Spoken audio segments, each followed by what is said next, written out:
Chief Anderson with the Cobb County Sheriff's Office. I'm the Chief Deputy. Chief Deputy, and your first name, Chief Rhonda Anderson. Rhonda Anderson. So the name Rhonda, who named you? Well, funny story. David McCleskey. His daughter works for us. Her name is Davita McCleskey. Her dad and my mother were best friends in high school. So Mr. McCleskey named me that. And I told Davita that when I met her, and told her dad named me.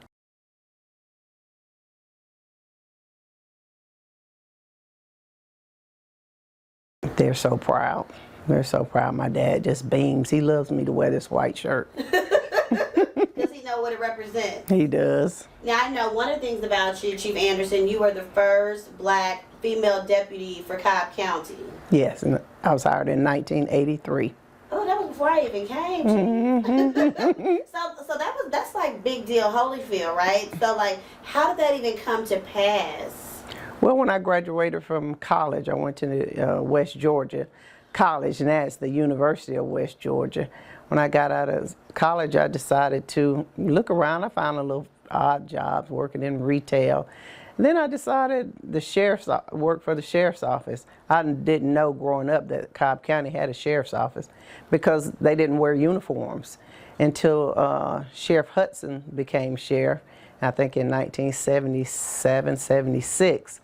That's when the sheriff's office started wearing uniforms, so I never knew. So I applied for two agents, the Cobb County Sheriff's Office and the Marietta Police Department. And Cobb County called me first, so I went to work for the Sheriff's Office. But hold on, you got to back it up. Wait a minute. So they wasn't wearing uniform. What were they wearing? Plain clothes. So how did you know they were with the sheriff? I didn't know. They have a badge? They had a badge. Wow, But they didn't have uniforms. That is actually very interesting. Okay, and now, so what was your degree in at West Georgia? Criminal justice. Okay, so you knew you wanted to always be in law enforcement. I wanted to be an attorney, I thought. And then later I decided, no, I don't think I want to be an attorney. And I just applied for the sheriff's office, and 42 years later, I'm still here.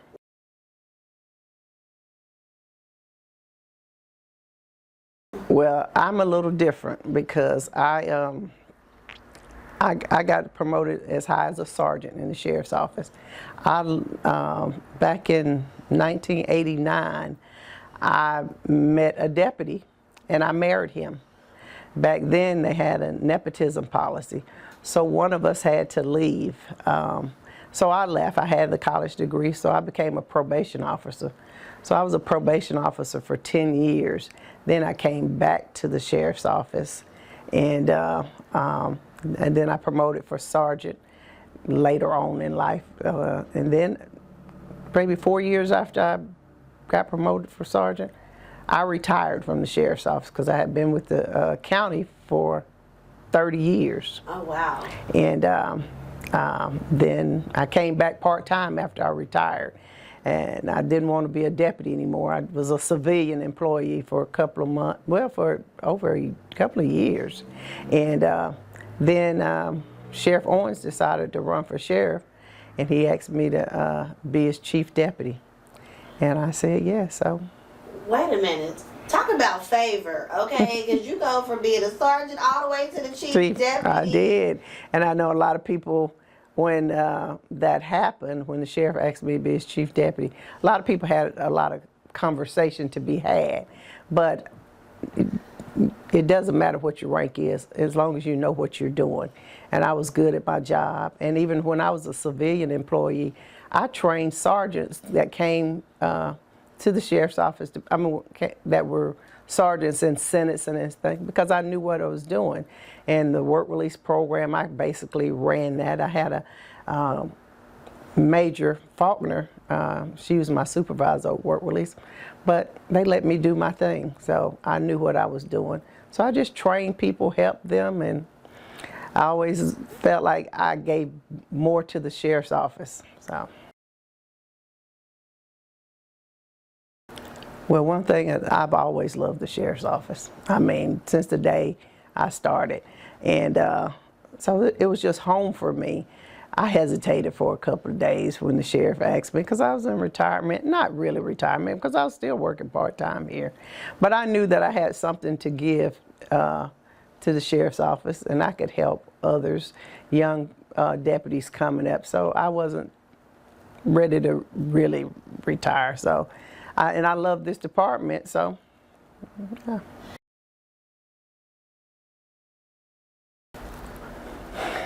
It's a little different for civilian employees.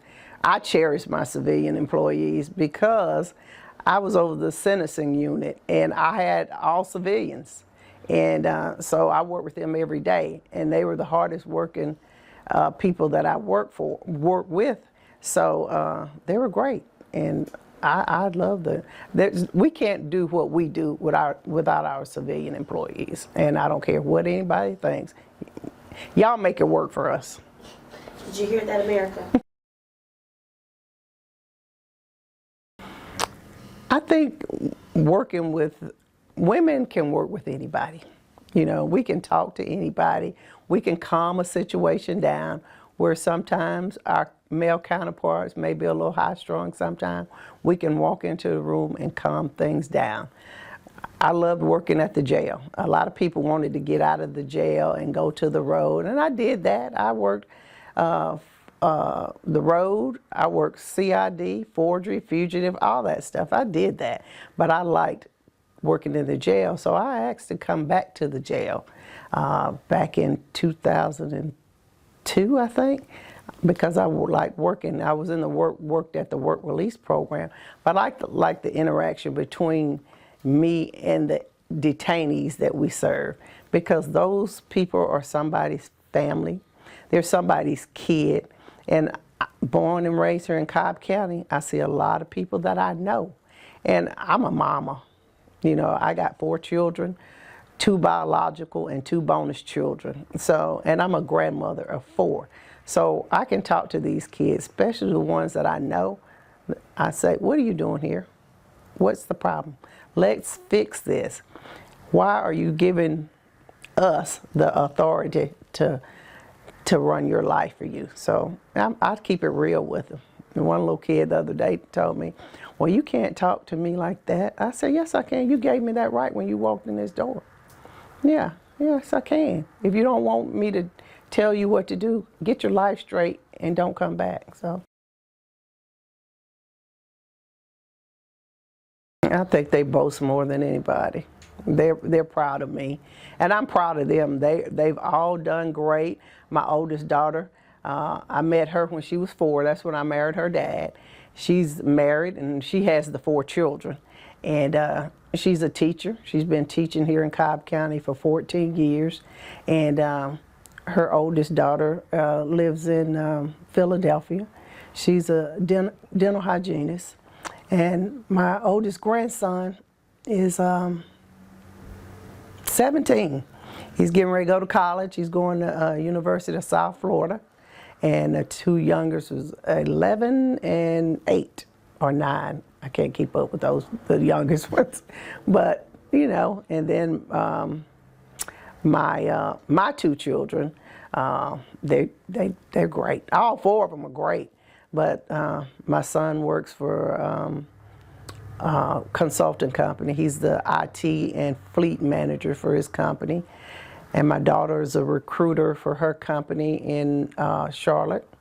And so they're doing great. And my other bonus daughter, she's in the entertainment business. She's doing great. She came home from college with my daughter. They became best friends. Her parents are both deceased, both from domestic violence. So she became my daughter when she was 19. She's 34 now. She'll be 34 in October. So she hasn't left. So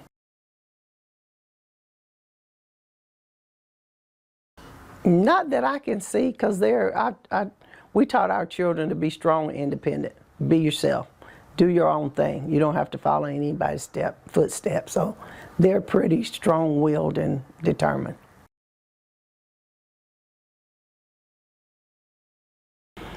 Okay. I think I kind of threw them for a loop when I came in.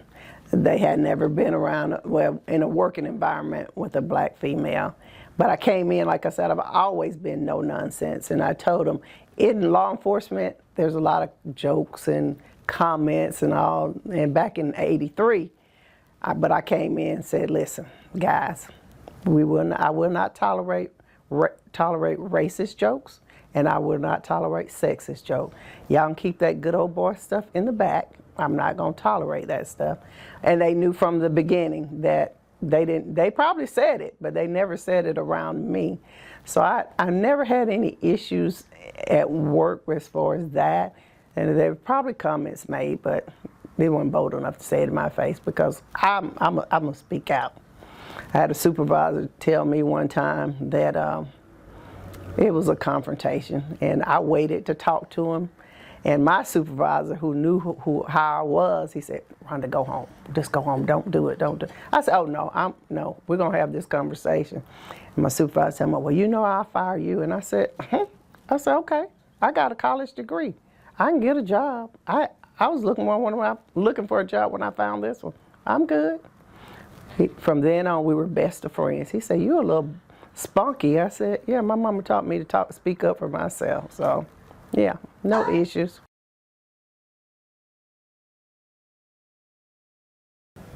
Don't back down. Just don't back down. Be yourself and just speak up for yourself and do what you know what you're capable of. Do what you know you're capable of. So, yeah. And one thing I'll tell you about when I went to field operations on the road back in '85, maybe, the years have gone by, but at that time, I couldn't serve warrants everywhere.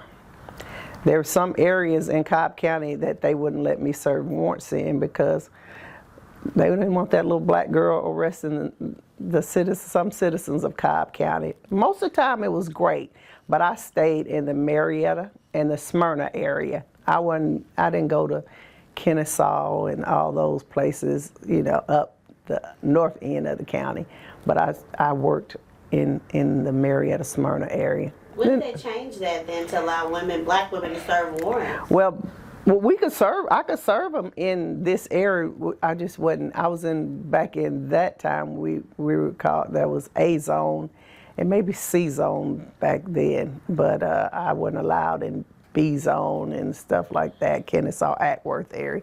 They kept me local around the Marietta Square area. So, but I can't remember when it changed. When I left and went to probation.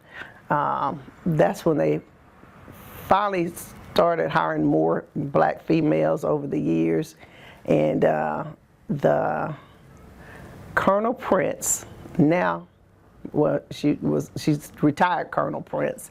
She was the first black female promoted to sergeant, and I can't remember what year that was because I had gone from the sheriff's office. It was either between '89 and '91. Her and Colonel Atkins were the first two black people to be promoted to sergeant in the sheriff's office. How did that moment feel for you as somebody who loves the sheriff's office and to see that history being made? How was that for you? Oh, I was so proud. I was in probation. I came to congratulate them both. I walked over to their office and congratulated them both.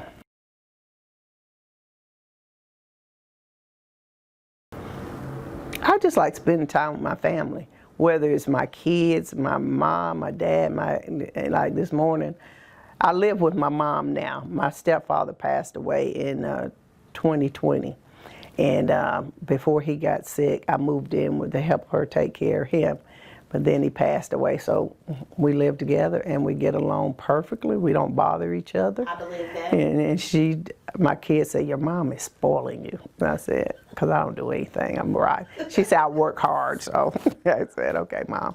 But I bowl sometimes. Wait a minute, who be bowling? I bowl sometimes. I hadn't bowled in a while. I used to be on a league, but I haven't since COVID. I hadn't bowled, and I was telling my friend, I said, "We need to get back bowling." Yeah, I like to bowl. I've always bowled. My mom bowled in a league all our life, so we grew up in a bowling alley. So, that's a fun bowling and I like any kind of sports. Basically, I'm not a basketball person. I'm a diehard football person. Who's your team?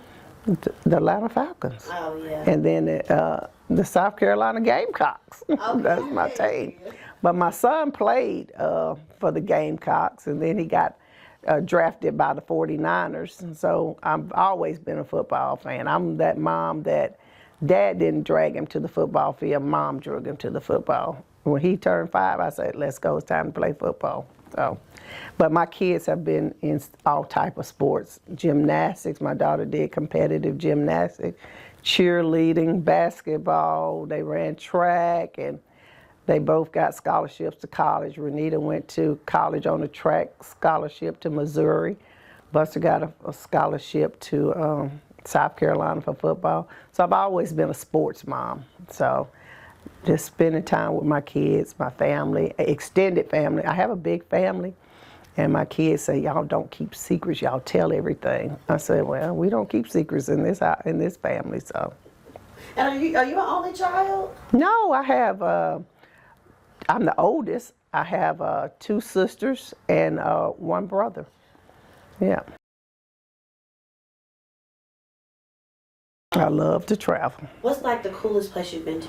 Cayman Islands. Oh, how was that? Beautiful. I could live there. Oh, you Yeah. really? What was so beautiful about it? Just it was just so calming. The place is beautiful. The water is beautiful. The infrastructure, everything. I couldn't find a fault about Caymans.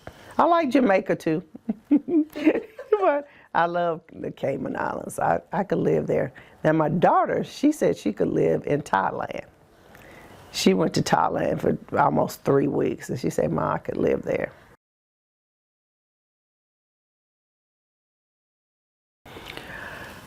Well, I think this profession, you have to have a heart for it. This is not a job. This is a profession. This is a career. You have to have it in your heart to do this job. Everybody's not built for this. So you have to make up in your mind if this job is for you. And for a woman to stay in this profession, you just got to be determined. And it's just got to be in your heart. This is not a job for the weak, you know. You can be soft and strong in this job. So it's a great profession. I love it. If I had looked back when I was 18, I never would have saw myself here. But once I got into it, I can't see myself out of it.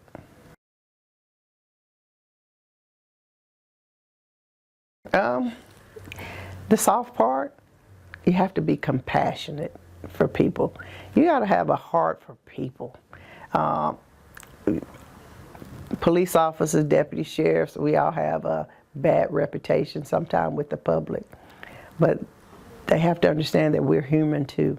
And some of us, there are a few bad apples in the bunch, but 99.9, we're all good people. We're just people. We have everyday lives like everybody else, you know. So you have to be compassionate to people, no matter what side of the tracks they were born on or anything like that. I grew up here in Cobb County. I know people from everywhere in this area and all over. So I've had friends that I've had to arrest, cousins I've had to arrest, but I got to do my job. They understand that. The people who really know me understand me. And but I do have compassion for people. It does not matter sex, race, anything. So, but then I'm firm. You know, I don't take, I guess y'all know by now, I don't take any bull from anybody. And I'm just, sometimes the sheriff says I'm too nice. I'm not. I can be really nice, but sometimes you don't want to see that other side. So I think there's that soft part of me, and then there's that stern side of me. Which is a perfect balance, and we appreciate you.